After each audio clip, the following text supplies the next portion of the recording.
Bien sûr, je n'oublie pas les hommes, pour qui aussi je réserve une vidéo pour parler de l'andropause, aussi appelée déficit androgénique lié à l'âge, et qui est une baisse progressive de la testostérone chez l'homme.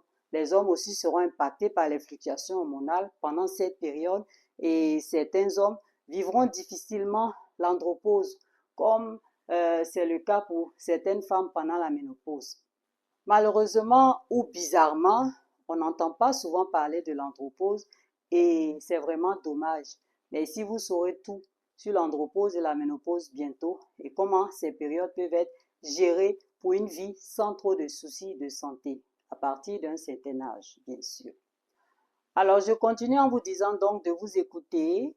Quand on écoute son corps et qu'on ajuste ce qu'on mange pour le soutenir, les effets sont souvent profonds.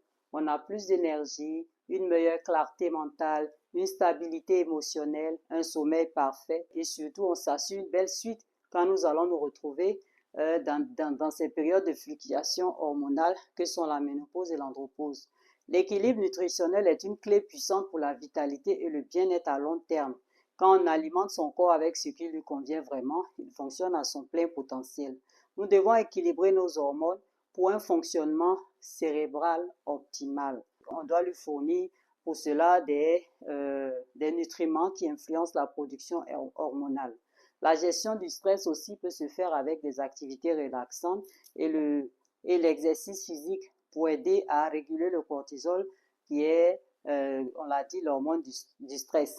Mais sachez que le cortisol ne joue pas qu'un mauvais rôle dans le corps. Si sa production reste maîtrisée, le cortisol joue un rôle essentiel dans la régulation du métabolisme, de l'inflammation et même de l'énergie. À petite dose, il nous aide à rester alerte et à gérer les situations stressantes.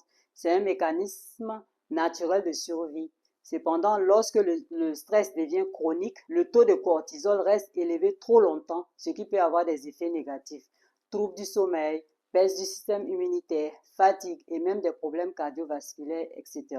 C'est pourquoi la gestion du stress est si importante.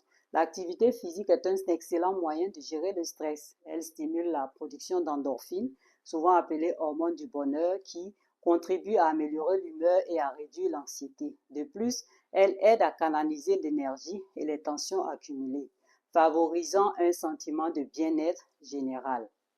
Que ce soit une promenade à la marche ou à vélo ou encore un entraînement intensif, chaque mouvement compte. L'essentiel est de trouver une activité qui vous convienne et que vous pouvez facilement intégrer à votre routine au quotidien.